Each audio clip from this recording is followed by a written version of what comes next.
Now it all started, this crusade, all this while started in this book that I authored, titled A plus B equals to C, which is attitude plus behavior equals to character. Why character? Because if we extend character, it becomes characteristics. And if you look at characteristics in its dwelling part, there will be values. Alright? And I coined something called charactivity, and I felt that charactivity yields productivity. In the industries, in the corporate world, we speak about productivity, the amount of time we spend in getting products, and that is what our national wealth is all about on GDP, gross domestic products. Very sad, isn't it? We put so much of emphasis on products, values on products, which diminishes, just like what Dato' Alia said, we talk about valuables, we don't talk about values then. So charactivity is the amount of the time that is spent on building attitude and behavior over a period of time. And I always believe attitude and behavior should be built in schools, nowhere else. If you have 13 years in school, 6 years with parental development, I don't think anything UNITAR can do in 4 years for the next 30 years in the occupational turf, right? So that is where the change has to take place. And I subscribe in my book that the end of education is always character, nothing else. So I'll go on now. So basically over a period of time, if you look at it, we are actually losing our competitive edge. Slowly, but surely, but truly. Isn't it? One by one we are losing. And I would like to emphasize on one area of the competitive edge advantage is this statistics. Oh, it's not moving. Can someone just move my slides? Yeah, correct. Thanks. Oh, no. One.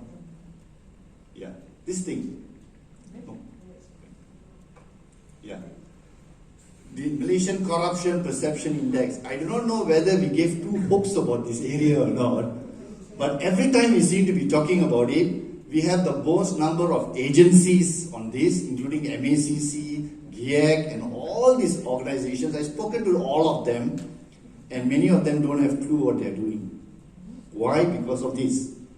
You can see that in the perception index, we have never grown north.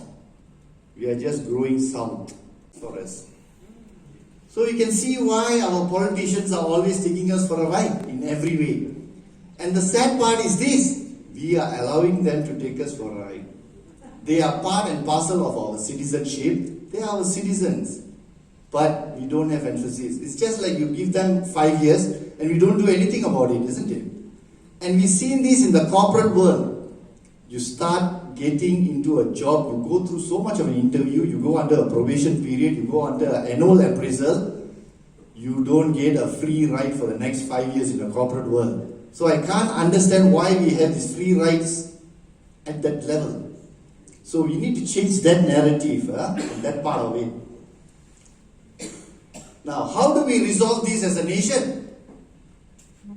Most of the time we don't have this answer. Why we are very scared to talk about it because we will be hit by ISA or OSA. To a very large time, ever since I started PUPUK and writing a lot in Malaysia Kini and all, my phone has been bugged actually, to be very frank. So many of them, when speak to me, I always tell them, okay, I'll cut the line short fast and I'll just leave. Because why? I feel my line is bugged and I know. So this is the issue. So if you speak up, you will be outcast. And that is the truth, right? I think high time we need to rise on this. We need to put values into the center. And how do we go about doing this? Number one, we have it actually. What I'm going to share with you is all back to basics. You need to just don't have to look anywhere. Just look at Singapore. Just look at Japan. And another place that you can look now is Indonesia. Then you'll understand why. We have it actually, but we have not done it. We have this coat of arms. Has anyone seen this logo? Yeah, every time in any correspondence from the government, you see this logo. Everywhere is there. But no one understood what is this coat of arms all about. And you can see the word there, bersekutu bertambah mutu, isn't it? Maybe they thought Mutu was an Indian name, so they didn't bother about it. No, it is not. Bersekutu bertambah mutu, that means as we associate, bekerja sama, lebih bermutu. I give you a very classic example, isn't it? Where is this value? You could put it very easily. Today's flood. Last time, the flood situation was was a state issue between Kelantan, Terengganu. They will compete, right? Today, last year, it has taught us that it's a national issue now. And this year, we are even worried about floods.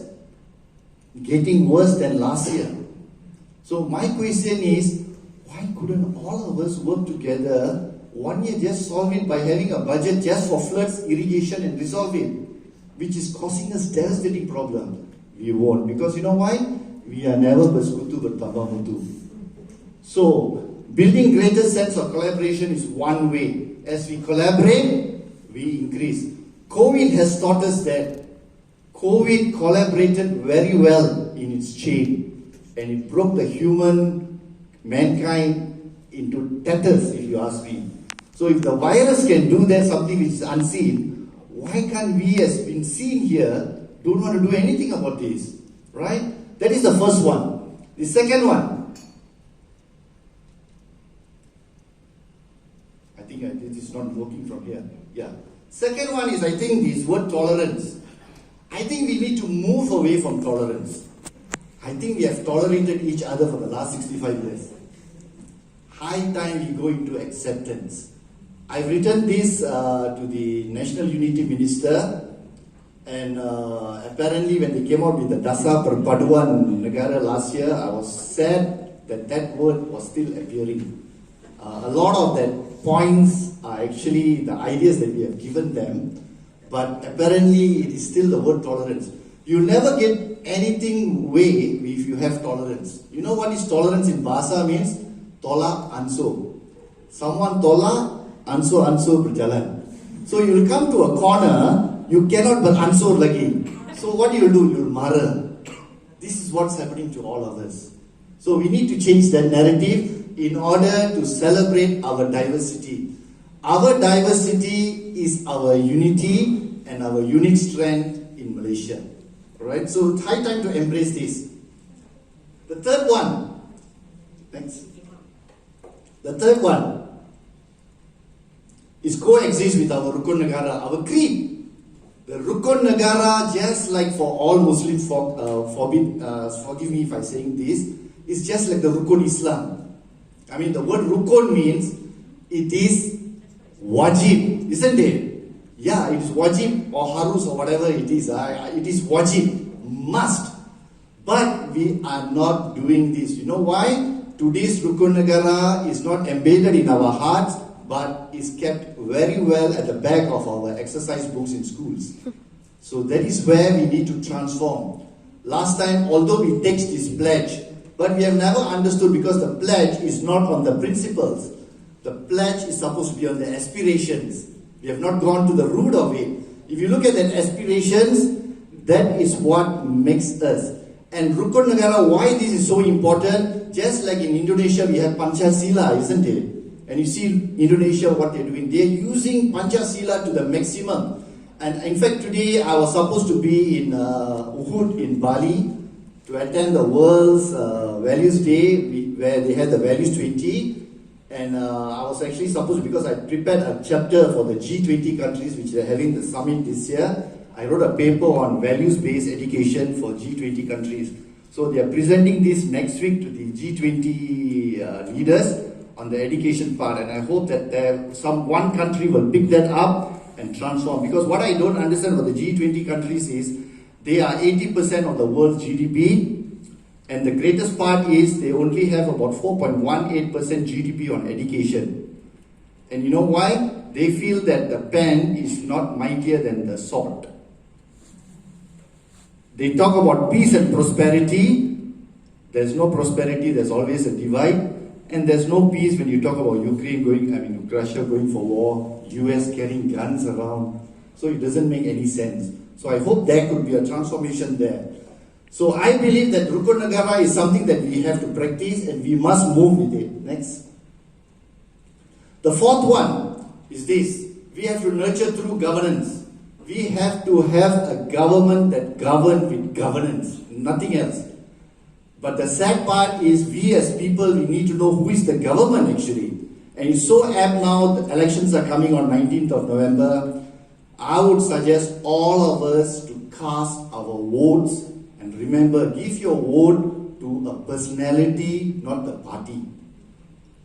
Elect a person based on his personality because that is where the core is actually. The core of serving our values, resonating it back with credible leaders, competent leaders.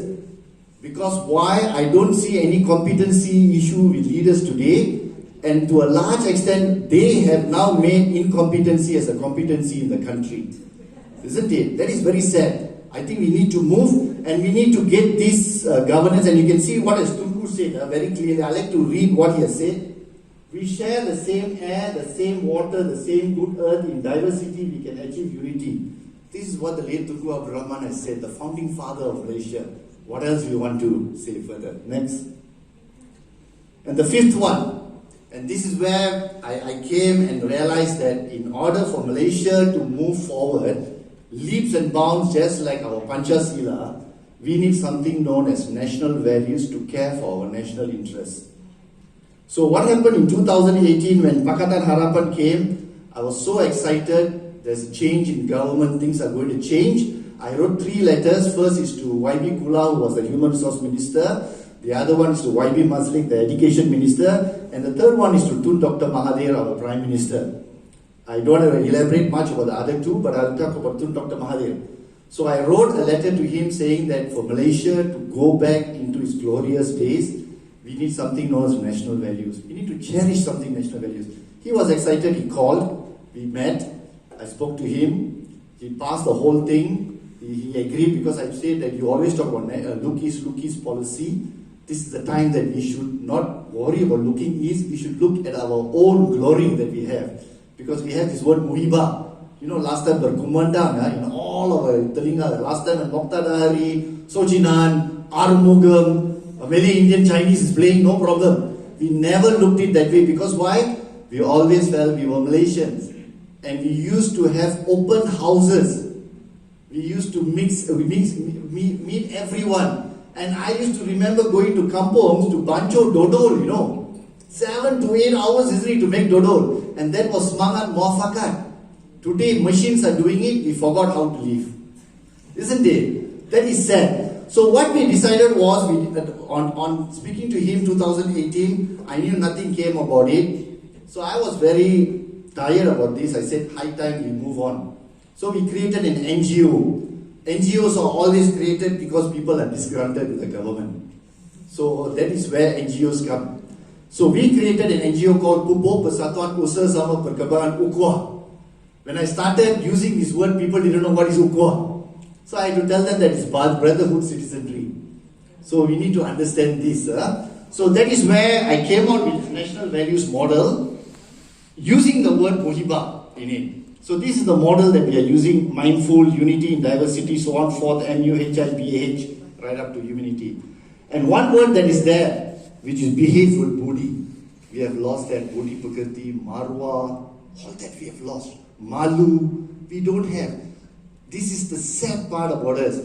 We have leaders who are felons, they can laugh to court and we can celebrate them. I am very sad, I feel very dismayed as a citizen. Next. So that is 5. So this is what Ukhuwah is all about. Our belief is very clear. We are believing about national values to serve our national interests, nothing else. And I think that is how we can move forward. Next. Yeah, so this is my conclusion using the Malaysia flag. In Malaysia, national unity is all about harmonizing the flags, yellow, red, white, connected to the blue for our social well-being. Think about it. It is there actually. And here I would like to extend my thanks to Badri for inviting. And I believe that I hope UNITAR together with Tulips and PUPUK we can collaborate, because in collaboration is where we grow. Why? Because I think UNITAR has been my alma mater, and I like your tagline. Wisdom of the past inspires our future. Likewise, we reignite Rukun Negara's vision, isn't it? To inspire going forward within the theme of our national values.